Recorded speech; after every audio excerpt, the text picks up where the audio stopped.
Minerva അക്കാദമിയിൽ 3-ഇയർ degree കോഴ്സുകൾ ആരംഭിച്ചിരിക്കുന്നു.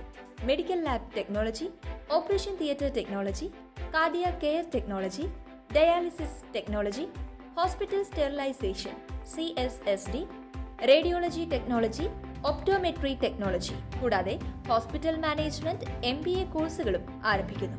Minerva academy. കോൺടാക്ട് നമ്പർ 9995373833 അല്ലെങ്കിൽ 9895841933. Minerva academy, skill and professional studies. നമസ്കാരം, എനി ടൈം ന്യൂസിലേക്ക് സ്വാഗതം.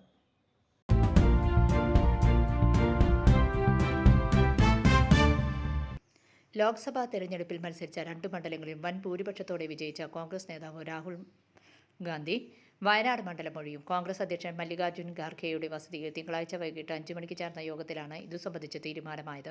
രാഹുൽ ഒഴിയുന്ന വയനാട്ടിൽ നടക്കാനിരിക്കുന്ന ഉപതെരഞ്ഞെടുപ്പിൽ പ്രിയങ്ക ഗാന്ധി മത്സരിക്കും. 2019 അമേഠിയിൽ പരാജയം ഏറ്റുവാങ്ങിയപ്പോൾ രാഹുൽ ഗാന്ധിക്ക് പിടിവള്ളിയായത് വയനാട്ടിലെ വിജയമായിരുന്നു. അന്ന് സംസ്ഥാനത്തെ റെക്കോർഡ് ഭൂരിപക്ഷത്തിലാണ് വിജയിച്ചത്.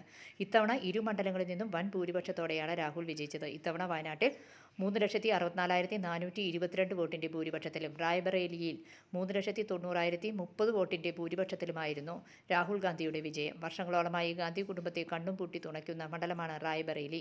സോണിയാഗാന്ധി രാജ്യസഭയിലേക്ക് തിരഞ്ഞെടുക്കപ്പെട്ടതിനെ തുടർന്നാണ് രാഹുൽ റായ്ബറേലിയിൽ മത്സരിച്ചത്. ഏതു മണ്ഡലം തിരഞ്ഞെടുക്കേണ്ടി വരികയാണെങ്കിലും ഇരു മണ്ഡലങ്ങളിലെയും ജനങ്ങൾ സന്തോഷവാന്മാരാണെന്ന് താൻ ഉറപ്പാക്കുമെന്ന് രാഹുൽ ഗാന്ധി പ്രഖ്യാപിച്ചിരുന്നു. News desk, any time news.